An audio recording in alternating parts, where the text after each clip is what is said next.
Hi guys, it's Dylan from Bijou Diamond Jewellery in London with another watch video, and today we're taking a look at the brand Breitling and seeing whether or not they're making a comeback.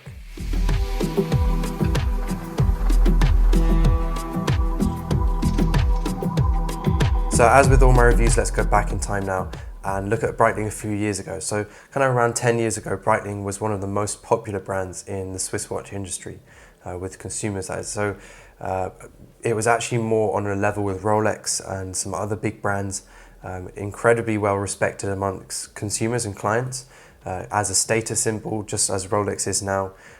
Not necessarily amongst watchmakers and the actual people who appreciated fine watchmaking, but amongst the regular clients and just the general people, the public who are buying watches. Breitling was seen as one of the most high-end brands you could buy. Incredibly well-respected luxury Swiss watch brand.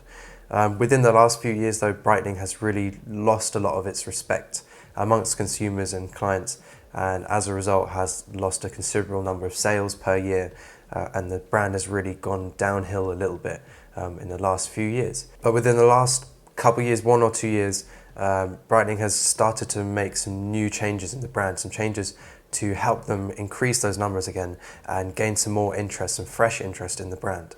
But there was some reasons why they lost interest, or clients lost interest in the brand a few years ago. So I think it's important that we look at those first to see how Breitling has rectified this. So some of the things that really put a lot of people off Breitling was they were slightly sexist in the way in which they marketed the watches and the brand in general. The marketing was quite derogatory towards women. There's quite a few number of examples of this. Some of their actual advert campaigns, some of the sculptures and things in stores. There's artwork in stores as well in the actual showrooms. So that kind of put a lot of clients off, especially in our new modern society now, where that's really not acceptable, and it never really was. A few years ago it was less of a political issue, but now people are much more aware of it and don't really tolerate it anymore. They also marketed themselves very much as a masculine brand. All the marketing campaigns were just really masculine about aviation and motor racing, etc., etc. The watches were definitely marketed towards a man and nothing else. Women don't really come into the picture unless they were being depicted in maybe not the best way. Or not the fairest way. But yeah, they definitely marketed themselves as a male brand, and all the watches were labelled as men's watches. This is unlike other brands like Rolex, Patek Philippe. Even though those watches, like for example a Submariner, was originally marketed as maybe a men's, or suggested as a men's watch, it was never properly marketed online, or as a company they never marketed it as a purely solely men's watch. And we see now within the last 5 years that a lots of women are wearing men's watches. They're preferring bigger style watches. So gone are the days where women just buy 36mm or lower, or 30mm or 26mm Datejusts. Women are buying all sorts of different watches, and we have to be, or the brands need to be open to marketing to not just men with their regular collection. And Breitling wasn't doing that at all. Another reason why I think Breitling really lost a lot of popularity was because they only really produced very large watches, kind of like 48, 49mm watches, for example, like this watch that we're looking at here today. They produce much larger watches than other brands, and it's partly because their history is aviation, and it's quite important that those watches are larger watches because they're easier to read and you can fit more information on the dial. So yeah, it's mostly to do with their history, but they don't really put much attention on producing smaller watches. And it's kind of important that they produce more of a rounded collection. For example, the Asian market will not, or in fact Breitling is incredibly unpopular in Asia because the Asian market tends to look more at smaller watches, smaller case sizes, and also much more classic designs. And Breitling is the complete opposite of that. They're very busy looking designs, not particularly elegant at all, and they are very large watches, which is not of interest at all to Asia. So they missed out massively on a big market there, the Asian market. And also that nowadays our modern trend really is moving back towards much smaller classic watches all around the world. Kind of 5 years ago, maybe a little bit more, people loved big watches, for example, Audemars Piguet offshores, Rolex offshores. They were very popular, Hublot Big Bangs, and now those watches are less popular. Most people are looking at much smaller classic watches now. So Breitling, again, left behind there because they didn't really offer smaller, more classic watches. Another reason why Breitling really has lost popularity is because some other brands have gained popularity, and lots of those clients that bought Breitling before have now started to buy other brands. For example, Tudor. Tudor offers arguably better quality and better design watches for actually less money than the Breitlings. So Tudor's definitely taken a lot of the Breitling client base. Also, I know for our own clients at Bijou Diamond Jewellery, our clients that used to own Breitlings that have now moved on to other brands, they often found that Breitling was one of the first sort of entry-level watches that they bought for a lot of our clients.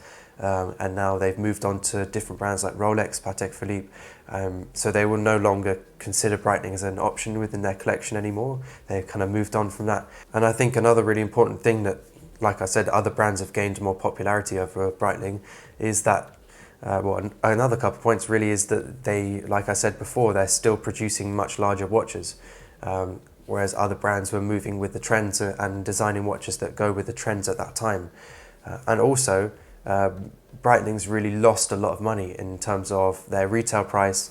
They don't tend to hold value very well, and lots of clients nowadays are looking for watches that are good investments and that at least hold their money, if not maybe increase in money a little bit more in value, and Breitling tends not to do that unless you're buying at a very good price first. So kind of this all changed a little bit a couple years ago in 2017, which is when Breitling was bought by a company actually for almost a record low price, really for what it should have been sold for. It was sold for 800 million euros, and it should have been sold for much more than that. The new company that bought Breitling really wanted to market Breitling in a new, fresh way and really bring them up to date with the times, up to date with the trends, Breitling really was left behind in many ways, and it was reflected in their sales. So since then they've started to do new marketing strategies, one of them being to introduce smaller watches, more classic watches. So now they're starting to do sort of 38mm, 41mm case sizes. They're starting to offer the watches that used to be really large in slightly smaller case sizes, which is brilliant because now much more people or a wider audience of people are able to wear those watches. And they've also released some really cool new designs, kind of unique designs for Breitling, stuff that they hadn't really done before, which is really good because there's brand new fresh interest in the brand, and we've definitely noticed here at Bijou Diamond Jewellery considerable more interest in the brand Breitling, and we've had many more people interested in buying watches from them within the last year or so. So it's definitely working whatever they're doing. Something that we really noticed with our Breitling clients is that those clients really appreciate how much watch you can get for your money. The discounts that we can offer off Breitlings are really good. And that means that people are able to buy quite a complicated watch or a precious metal watch for a small fraction of the cost from other brands. And when you're buying at those discounts, you tend not to really lose much money, if any money, off the price of the watch when you come to sell it in a couple of years' time. So people are starting to enjoy and respect Breitling a little bit more, especially if you're buying at good prices.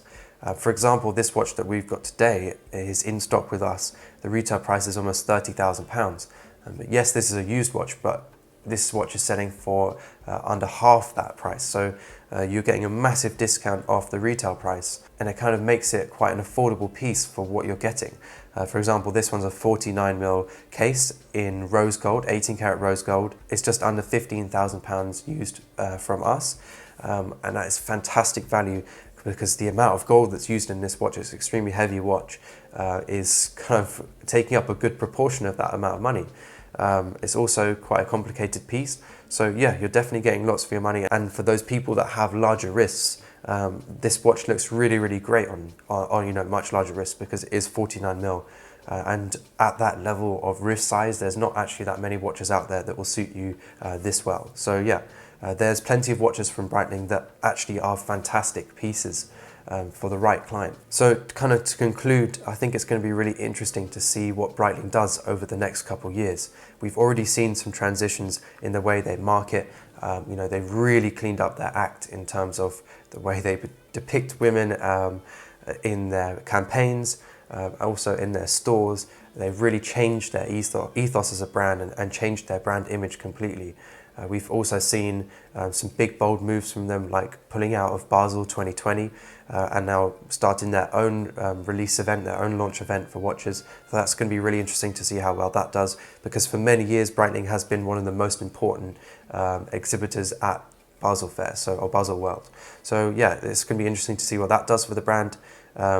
Also, they've started to do new campaigns with professionals and started to introduce cinema. So actors like Brad Pitt, Charlize Theron, some really famous, important actors, and they've started to bring those into their campaigns and show strong women in their industries as well. So it's a really nice change and a new ethos for Breitling. It'll be really interesting to see how well they do over the next couple of years.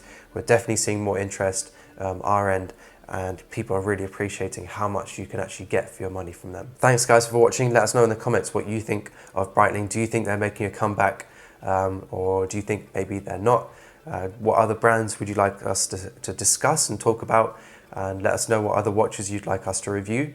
And stay tuned for more watch reviews. And as always, if you're interested in any of the watches mentioned in this video, or this watch which is in stock with us now, then don't hesitate to contact us. Our details are in the description and also at the end of the video, and we'd be happy to call any watches into stock for you.